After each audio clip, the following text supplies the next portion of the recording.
Hello అండి, అందరికీ నమస్కారం. వాయిస్ ఆఫ్ హర్షిని ఛానల్కు స్వాగతం. ఈరోజు మనం రేణుక గారు రచించిన కన్యాదానం కథను విందామండి. ఏమిట్రా మీరంటున్నది? ఒక్కసారిగా నిర్ఘాంతపోయింది సుజాత. తప్పేముందమ్మా, నువ్వు కాస్త ఆలోచించు. శృతి పెళ్ళయ్యే వరకు ఓపిక పడితే చాలు. ఆ తర్వాత ఆయన దారిన ఆయన వెళ్తారు. ప్రణవ్ తల్లికి సర్ది చెప్తూ చాలా నెమ్మదైన స్వరంతో లాలనగా అన్నాడు. పెళ్లిలో 10 మందిలో ఇలాంటి విషయాలు చర్చకు రావడం మంచిది కాదమ్మా. రాజేష్ అమ్మగారు ఈ విషయమే అడిగారట. తండ్రి ఉండగా కన్యాదానం ఎవరో చేయడమేంటని. శృతి తల్లిని అర్థం చేసుకోమన్నట్లుగా అంది. సుజాత కొడుకుని కూతుర్ని మార్చి మార్చి చూడసాగింది. ఇప్పుడు నా పెళ్ళికి దయాకర్ బాబాయ్ వాళ్ళనో శకుంతల పెద్దమ్మ వాళ్ళనో పీటల మీద కూర్చొని కన్యాదానం చేయమని అడగాలి. వాళ్ళు మాత్రం ఎన్నిసార్లు మనల్ని అవమానించలేదు చెప్పు.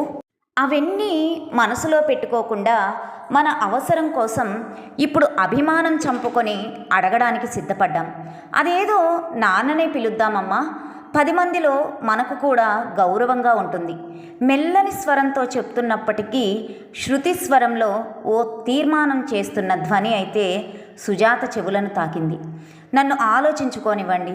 దగ్గరగా ఉన్న కుర్చీ వైపు నడిచి భారంగా కుర్చీలో కూలబడింది. శృతి అన్నవైపు చూసింది. ప్రణవ్ చెల్లిని ఏమీ మాట్లాడవద్దన్నట్లుగా మౌనంగా కళ్ళతోనే వారించి గదిలోంచి బయటకు నడిచాడు. శృతి అన్న వెనకే నడిచింది. కొడుకు కూతుర్ని వెనక నుండి చూస్తున్న సుజాత కళ్ళు తన ప్రమేయం లేకుండానే 23 ఏళ్ళు వెనక్కి గతంలోకి తిరిగి చూశాయి. గవర్నమెంట్ జాబ్ వదిలేస్తారా? 7 నెలల ప్రణవ్కు పాలు పడుతూ భర్త మాటలకు విస్తుపోయినట్లుగా చూసింది సుజాత. అవును, ఎన్నాళ్ళు చేసినా ఎదుగు బొదుగు లేని జీవితం. దీనిలోనే ఉంటే ఖర్చులకు కూడా వెతుక్కోవాల్సి వస్తుంది. అందుకే రిజైన్ చేస్తున్నాను, నిర్లక్ష్యంగా సమాధానమిచ్చాడు. ఖర్చులు తగ్గించుకుంటే సరి, ఆదాయానికి తగ్గట్లు ఖర్చులుండాలి కానీ సుజాత తనలో తనే గొణుగుతున్నట్లుగా అంది. ఆ సంగతి నాకు తెలియదులే. పిల్లాడికి పాలు, ఇంట్లో ఖర్చులు తగ్గించు చూద్దాం. రాజారావు అంతెత్తున ఎగిరాడు. ఇంట్లో ఖర్చులు ఎప్పుడూ ఉన్నవే, పని మనిషి లేకుండానే చేసుకుంటున్నాను.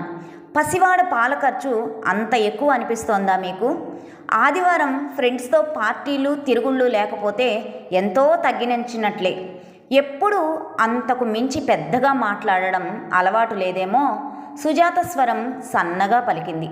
నువ్వు అమ్మగారింటి దగ్గర నుంచి తెచ్చిన మణిమాణిక్యాలు ఏవి నేను జల్సా చేయడం లేదు. అసలు నీకు ఇవన్నీ అనవసరం. సంపాదించి తెచ్చేవాడికి తెలుస్తుంది ఆ బాధలేంటో, పెద్దగా అరిచాడు. అనవసరం అనే కదా విషయం ఎవరో చెప్పేదాకా నాకు తెలియనివ్వలేదు. సుజాత నోటిలోనే సణిగింది. ఆమె స్వరం అంతకు మించి ఎప్పుడూ పెరగదు. తరతరాలుగా స్త్రీలు ఈ స్వరంలోనే మాట్లాడాలని తీర్మానించినట్లుగా ఆమె ఎప్పుడూ అదే స్వరంతో మాట్లాడుతుంది. అయితే ఏమంటావు ఇప్పుడు? సరే, నేను ఇంట్లో కూర్చుంటాను, వెళ్ళి సంపాదించుకొనిరా, తెలుస్తుంది. ఆ మాటలకు అంతెత్తున ఎగురుతున్న భర్తను చూసి, దానికి పై చదువులెందుకే, పెళ్లి చేసి పంపిస్తే మొగుడు సంపాదించి పెడతాడు, తన తల్లితో అంటున్న తండ్రి మాటలు జ్ఞాపకం వచ్చాయి. ఆమె మౌనంగా ఉండిపోయింది. ఇంతకుముందు ఎన్ని వ్యాపారాలు చేసినా ఉద్యోగం వదిలిపెట్టకుండా చేశాడు. ఆశతో ఏదో ఒక వ్యాపారం చేయాలని దిగడం, అందులో చేతులు కాలిన తర్వాత వెనక్కి రావడం అతనికి మామూలే. ఎన్నోసార్లు నచ్చజెప్పాలని చూసినా వినేవాడు కాదు. కానీ ఇప్పుడు ఏకంగా ఉద్యోగానికి రిజైన్ చేయాలని చూడడం సుజాతకు నచ్చలేదు. కానీ చేయగలిగింది ఏమీ లేక ఊరుకుంది. రాజారావు ఉద్యోగానికి రిజైన్ చేసి సుజాత నగలన్నీ అమ్మేసి స్నేహితుడితో రొయ్యల మేత వ్యాపారంలో భాగస్థుడుగా చేరాడు. బాబుకు 10వ నెల వచ్చేసరికి సుజాతకు 2వ బిడ్డ కడుపున పడింది. బాబుతో వేవిళ్లతో సతమతమవుతూ ఉంటే తల్లి పిలిచినా పుట్టింటికి వెళ్ళలేదు. తను ఇంట్లో లేకపోతే భర్త ఆ కాస్త ఇంటి పట్టున ఉండడం కూడా పోతుందని, కష్టమైన ఎలాగోలా చేసుకుంటానని, 9వ నెలలో కాన్పుకు వస్తానని తల్లికి నచ్చజెప్పి పంపించింది. బాబుకి పాలలో పొడి అయిపోయిందండి. చికెన్ పకోడీ తెచ్చుకొని బ్రాందీలో నంజుకుంటూ తింటున్న భర్తను అడిగింది. సంవత్సరం పిల్లవాడికి అన్నం పెట్టొచ్చు కదా, పాలెందుకు అన్నాడు. అమ్మకు ఫోన్ చేస్తే అదే మాట చెప్పింది అన్నాడు. పని చేసుకోలేకపోతున్నాను, రేపు అమ్మ వస్తానంది, నేను మా ఊరు వెళ్తాను అన్నది. అక్కడికి వెళ్ళి కూర్చొని తింటే ఆపరేషన్ చేసి ఇవ్వవలసి వస్తుందట. కనే వరకు పనులు చేసుకుంటూ ఉంటే సులభంగా కాన్పవుతుందని అమ్మ చెప్పింది. 9వ నెల వచ్చిన తర్వాత వెళ్ళవచ్చులే గట్టిగా అనేసి అంతకు మించి మాట్లాడవలసినది ఏమీ లేనట్లుగా తన పనిలో తాను మునిగిపోయాడు. సుజాతకు 9 నెలలు నిండుతాయనగా పుట్టింటికి వెళ్ళింది. శృతి పుట్టిన తర్వాత 10 రోజులు మాత్రమే రెస్ట్ తీసుకొని స్నేహితురాలి ఇంటికి వెళ్ళి జాకెట్లు కుట్టడం నేర్చుకుంది. ఓ నెల రోజులు కూడా గడవకుండానే తల్లితో కలిసి వచ్చిన రాజారావు సుజాతను తీసుకువచ్చి దిగబెట్టమని అత్తగారికి చెప్పి వెళ్ళిపోయాడు. తల్లితో కలిసి పిల్లలను తీసుకొని ఇంటికి వచ్చిన సుజాతకు ఇల్లు కొత్తగా కనిపించింది. వంటింట్లో వస్తువులు స్థానాలు మారి ఉన్నాయి. తనకు తెలిసినంతవరకు రాజారావుకు టీ పెట్టుకోవడం కూడా చేతకాదు. అన్నీ బయట హోటల్కు వెళ్ళి తాగవలసిందే, తినవలసిందే. తల్లిని పిల్లలను చూసుకోమని ఇల్లు కాస్త సర్దుకోసాగింది. బెడ్ సర్దుతున్నప్పుడు దిండు కింద కనిపించిన చిన్న గాజు ముక్క, దివ్వెనలో చిక్కుకున్న వెంట్రుకలు సందేహం కలిగించినా తను లేనప్పుడు ఎవరైనా బంధువులు వచ్చారేమో అనుకుంది. భార్యా పిల్లలు వచ్చారని తెలిసిన పొద్దుపోయి ఇంటికి చేరుకున్న రాజారావును భోజనం చేసి నిద్రపోయే ముందు తన సందేహాన్ని చిన్నగా వ్యక్తం చేసింది. నేను లేనప్పుడు అత్తయ్య కానీ ఎవరైనా బంధువులు కానీ వచ్చారా అని. రాజారావు ఉలిక్కి పడడం సుజాత దృష్టిని దాటిపోలేదు. ఎవరూ రాలేదే, ముక్తసరిగా అంటూ పక్కకు తిరిగి పడుకున్నాడు. సుజాతకు ఇంకేం మాట్లాడాలో అర్థం కాలేదు. తల్లి 10 రోజులుండి వెళ్ళిపోయింది. రాజారావు కోసం వచ్చిపోయే మనుషుల్ని చూసిన తర్వాత సుజాతకు ఆ 10 రోజులకి విషయం అర్థమైంది.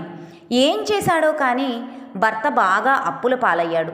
పిల్లలను చూసుకోవడంలో నిమగ్నమై కొన్ని విషయాలు ఆలోచించడానికి కూడా సమయం లేనట్లుగా ఉన్న సుజాతకు ఓ రోజు పక్కింటావిడ చెప్పాలా వద్దా అని చెప్పిన విషయాలు మరింత బాధ కలిగించాయి. మనసులో ఉంచుకో సుజాత, జాగ్రత్త పడతావని చెప్తున్నా. నువ్వు లేనప్పుడు మీ ఆయన ఓ ఆవిడను ఇంటికి తీసుకొని వచ్చాడు. పెద్దమ్మ కూతురని చెప్పాడు. 4 రోజులకు మాకు వారి వాలకం తేడాగా అనిపించి మా ఇళ్ల మధ్య ఇలాంటి పనులు చేస్తే మర్యాదగా ఉండదని హెచ్చరించాం. నువ్వు వచ్చే 4 రోజుల ముందే ఆమె వెళ్ళిపోయింది. తగాదా పెట్టుకోకు, కానీ జాగ్రత్త పడమ్మా. సుజాత పిల్లలకు అన్నం పెట్టి పాపకు పాలిచ్చి నిద్రపుచ్చిందే కానీ స్థిమితంగా ఉండలేకపోయింది. ఏదో మనసును కలిచివేస్తున్నట్లుగా బాధ, కోపం, తన మీద తనకే జాలి కలగాపులగమై ఆమెను ఆకలికి నిద్రకు దూరం చేశాయి. భర్తను అడిగితే ఎంత నిర్లక్ష్యంగా సమాధానం ఇస్తాడో తెలుసు, కానీ అడగాలి.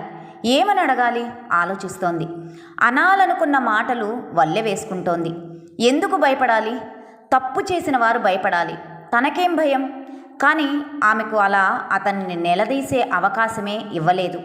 పక్కింటి రుక్మిణి పరుగు పరుగున ఆందోళనగా వచ్చి చెవిలో వేసిన మాట ఆమె గుండెను బద్దలు చేసింది. మీ ఆయన పక్క వీధిలో టిఫిన్ సెంటర్ ఆవిడ ఇద్దరూ కలిసి ఎక్కడికో వెళ్ళిపోయారట. ఇద్దరూ కలిసి అప్పులు చేశారని చెప్పుకుంటున్నారు. భర్తలో ఎన్ని అవలక్షణాలు ఉన్నా ఇంత పని చేస్తాడని మాత్రం ఊహించలేదు. ఆదమర్చి అమాయకంగా నిద్రపోతున్న పసిపిల్లల వైపు చూసింది.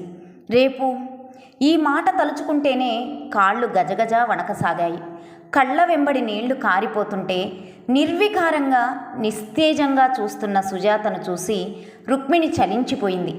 ధైర్యం చెప్పి సుజాత తల్లిదండ్రులకు ఫోన్ చేసి పిలిపించి ఆమెను వారికి అప్పగించి వెళ్ళిపోయింది. ఇంటి కాగితాలు తనఖా పెట్టించుకొని అప్పు ఇప్పించిన వారు సుజాత పరిస్థితి చూసి జాలిపడి ఇల్లు ఖాళీ చేయడానికి ఓ నెల రోజులు గడువు ఇచ్చి వెళ్ళిపోయారు. అప్పుల వారు నానా తిట్లు తిట్టి అలసిపోయి చుట్టుపక్కల వారు సర్ది చెప్పడంతో వెళ్ళిపోయారు. అత్తగారు ఆడపడుచుకు కబురు పెట్టినా పట్టించుకోకపోవడంతో 10 రోజుల్లోనే ఇల్లు ఖాళీ చేసి సుజాత 2 పిల్లలతో పుట్టింటికి చేరింది. తల్లిదండ్రులకు సుజాత జీవితం ప్రశ్నార్థకంగా మారింది. అత్యవసర చదువుతో ఏం చేసి 2 పిల్లలను పోషించగలదు?